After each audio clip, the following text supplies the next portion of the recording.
forget there's also a lot of opportunity.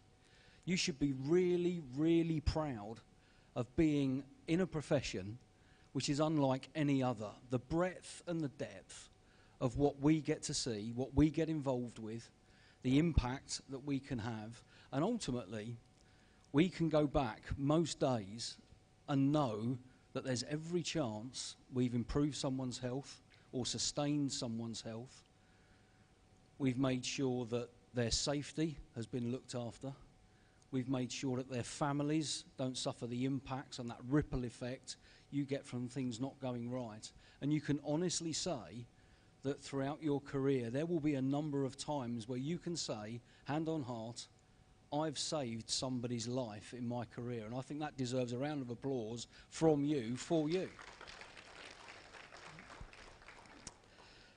So let me just summarise some of the sort of highlights that I heard earlier in the day, rather than obviously the things that have happened more recently. So as well as these fantastic opportunities and some of the case studies and the insights, and can I say a lot of wisdom actually that's been shared. We've heard about the work of the United Nations Global Compact. We've heard about what the World Health Organization is doing, obviously the ILO. We've heard about the protection of health workers. We've got support from the ministry. We've heard about the work of the MPA. And then we heard about Lagos moving to make IOSH just a way of life, and that's very much how I'm sure we'd all like to see it. We've heard a lot about collaboration, and we've heard a lot about awareness and making sure that employees that we all stand alongside every single day feel psychologically safe in an environment where they can stand up and say, do you know what, I'm not happy. And I don't have a problem with that, and I know that there is a challenge for us because some organisations and some employers unfortunately may not see it like that, but we'll keep up the hard work. Just to relate my day job experience, some of the things I've heard, especially in the last hour or so, as employee engagement goes up, incidents go down. I have 20 plus years of data that proves that because I collect it in my day job in the UK. So the more we can do to engage with people, the better the situation will get. But making sure that people understand is more than just delivering communications, and we've just heard great examples of that just now, and it's absolutely spot on. We need to think about our audience. We need to be able to empathise with what life is like in their world, and it's really important that we pass that message on to employers and organisations to understand that as well. It's really important that we understand behaviours and what makes us do what we do, because people don't typically go into the workplace to injure themselves, injure other people, make themselves sick. That just isn't what drives us all. We have different motivators, but if we can understand the behaviours behind all of this, that really improves our world. And I can go back to the IOSH competency framework and say, if you look at the improvements of that in recent years, it's moved along from the technical side to include those core requirements that we all need to be able to manage our jobs in the workplace.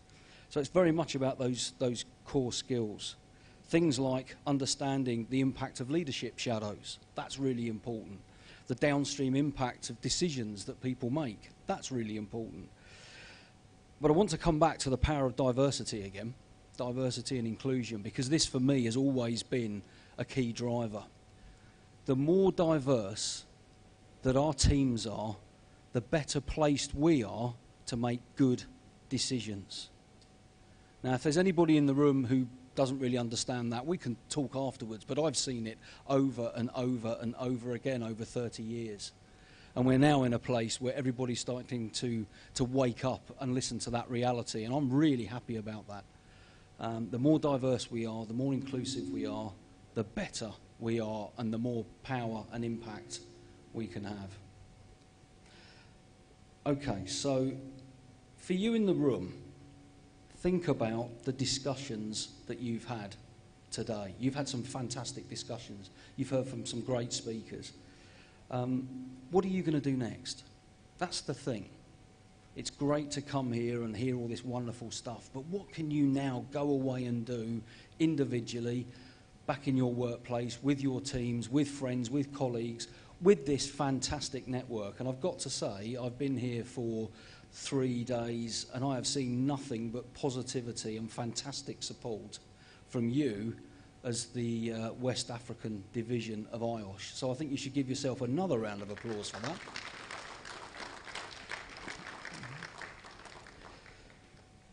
Our profession is an enabling profession.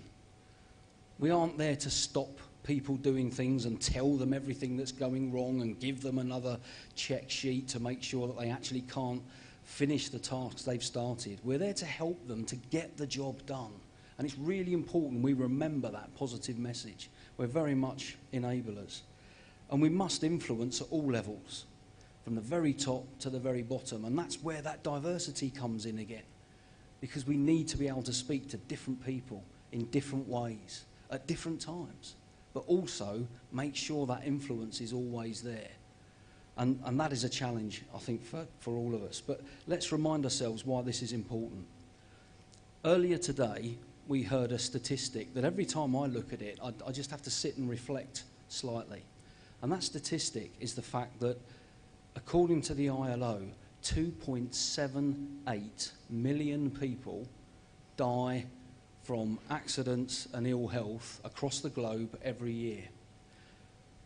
So let's just put that into local context. If you look at the current population here in Accra, every year this population gets wiped out in terms of the volume of people. That frightens me. But we are well placed to be able to manage that. So IOSH is here to support your work. You know that. I would say go onto the IOSH website, which if you never have, I'd be amazed. But if you never have, www.iosh.com. There is so much material on there associated with occupational safety and health being a fundamental principle and human right. We've got reading material, we've got research, we've got policy statements, just some of the things that you can use in your tool bag to influence the people that you need to influence. There's training materials. So, for example, DAPO in Nigeria is now actually running the Managing Sustainability course, which has recently been introduced and is going really well. It all ties up with everything we've spoken about today. So just to finish then, my themes, what is it I'm looking to do as IOSH President? Well, today's been music to my ears, because everything you've said completely mirrors what it is I'm trying to achieve in the next 12 months. So one of those is about fostering the next generation of our profession, and actually the next generation. I was talking to some of you last night about the importance of this, and myself and the incoming president, we're already talking about the president-elect here. Later in the year, we are starting to formulate a joined-up plan to make sure that the attractiveness of our profession and bringing young, raw talent who are really hungry to have the same impacts we have, we're working on that right now to make sure it continues through. We're also looking at neurodiversity and the fact that every one of you in the room and every one of you watching this streamed out there on the internet, we are all different. It's a fact. No two people are the same. But coming back to things like communication and getting the best out of people means that we need to appreciate the fact that we are all neurodiverse, and some more than others. So we need to make sure our communications are developed and land in a way where that audience completely understands what we need from them and what we're doing to support them. I'm also focusing on what I call grassroots OSH, the 80%, and this was mentioned earlier in terms of supply chains and ecosystem. What are we doing to focus on the 80% rather than just the big corporates who've got the culture, got the resources, got the experience? We can't do what we need to do in any industry without our supply chain and our ecosystem. So all these things are being fed into a communications plan. They align with the new IOSH strategy, which will be with you very soon, but I'm not going to spoil the surprise. Okay, and it's deliberate. But my last overriding challenge to all of you, and this is not easy, what is it we can do to influence decision makers to eliminate harm? Not manage it through the usual control measures, not have to put other controls in place because we know control measures are, are quite often flawed in some way, or just introduce other hazards or cause problems. What can we do to actually get to the root cause of harm and design it out, find another way? That is a tough challenge.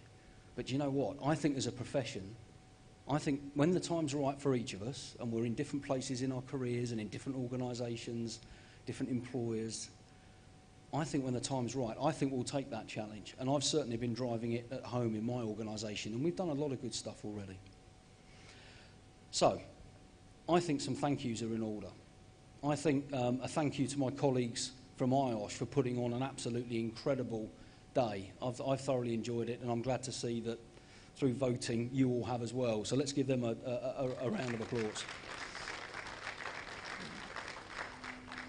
All the speakers and the presenters, it is not an easy thing to come and stand here and look at all of you and know that there are, hopefully, millions of people out there looking back.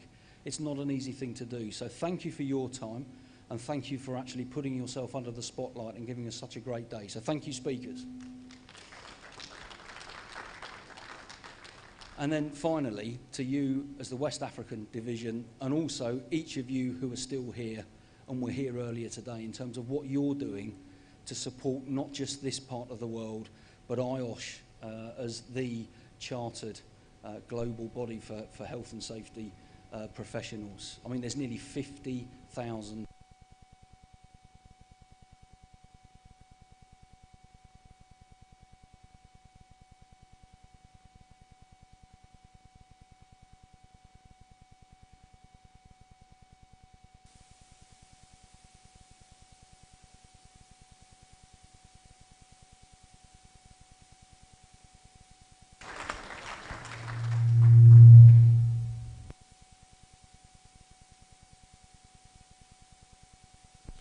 Thank you very much.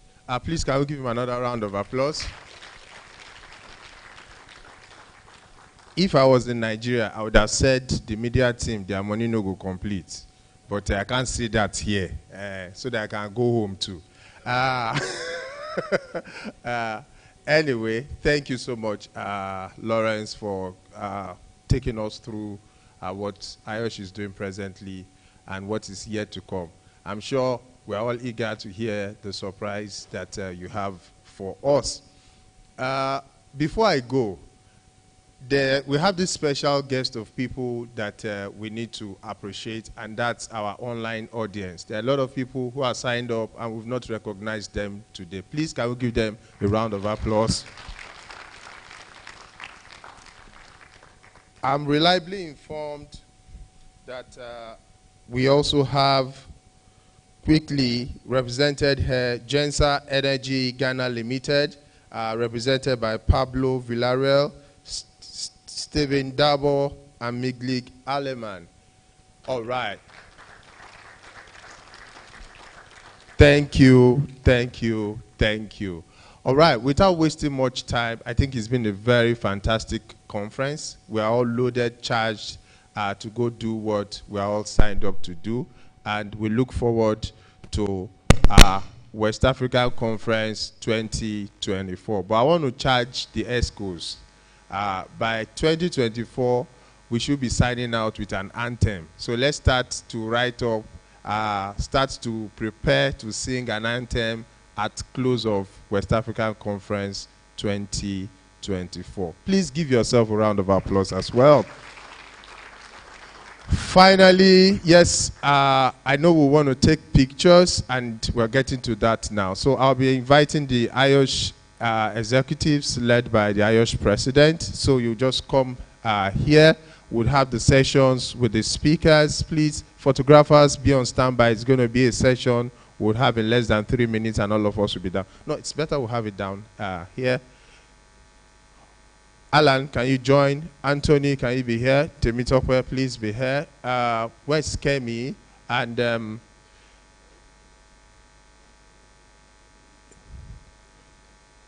all the ESCOs, IOSH ESCOs.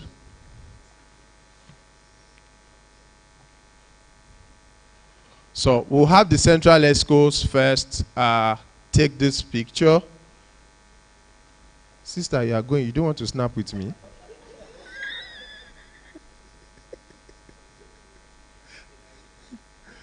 Don't mind me, please. So, yeah, central ESCOs, wherever you are, keep stepping, keep stepping, keep stepping. General ESCOs, please be on standby. We need to close this out. After the general ESCOs, the planning committee for this West African conference, yes.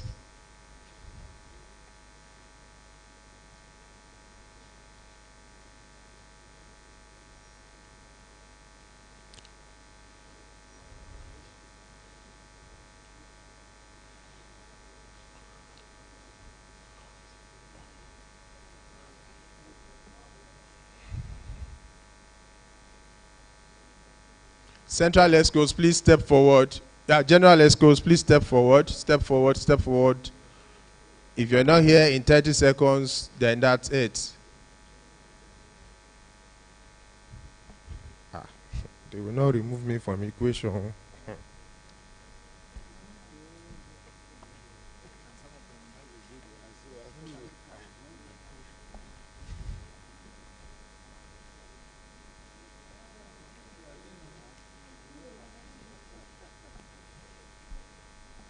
Planning committee, please. I know we have a lot of committees, but the planning committee, please step forward after this shot.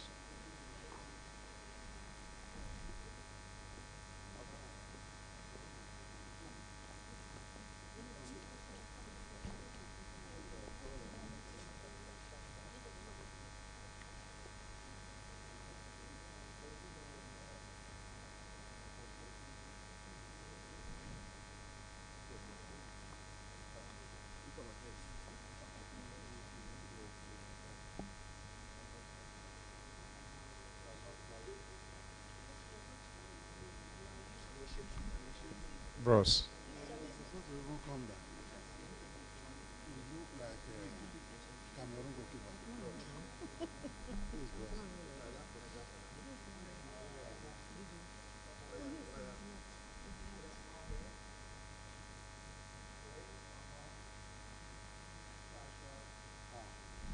Planning committee, please step forward.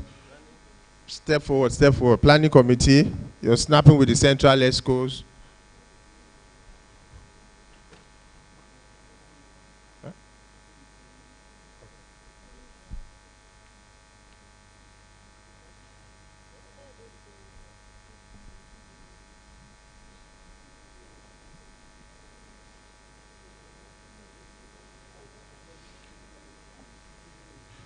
After this, ESPON president, ESSP representatives, representative of governments here, representative of governments here, Engineer Kayode, yes, please come.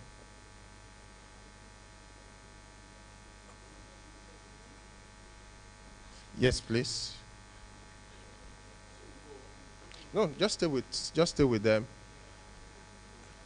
After this, all of us will bombard them. Yes. We'll act like hoodlum, even though we are not.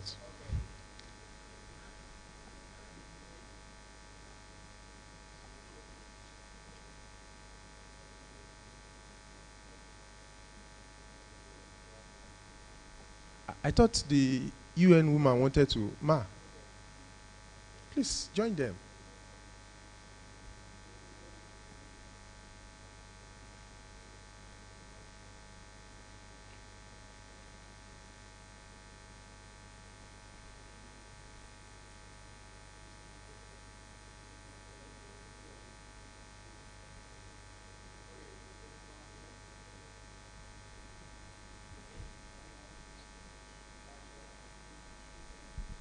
All right. Everybody, please, let's just come for the photo session. We'll be out.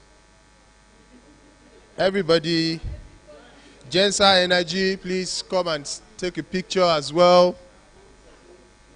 And every association represented here, please, yes. Friends and colleagues from Ghana. Yes. Let's bombard the stage. We are Africans. We are Africans. We are Africans. Africans. Proud Africans. Yes, proud one.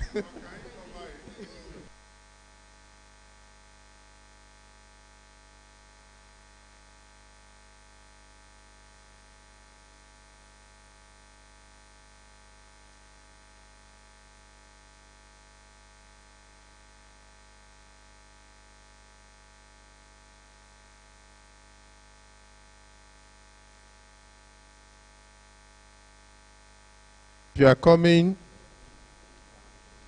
you can do better. Just be snapping. Just be snapping. Don't worry.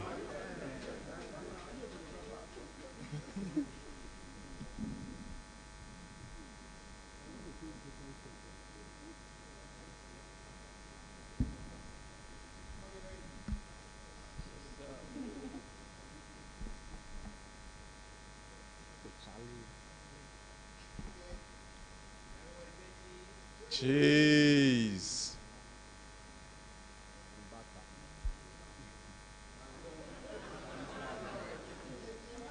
Jeez. All right. Thank you. Thank you. See you in 2024.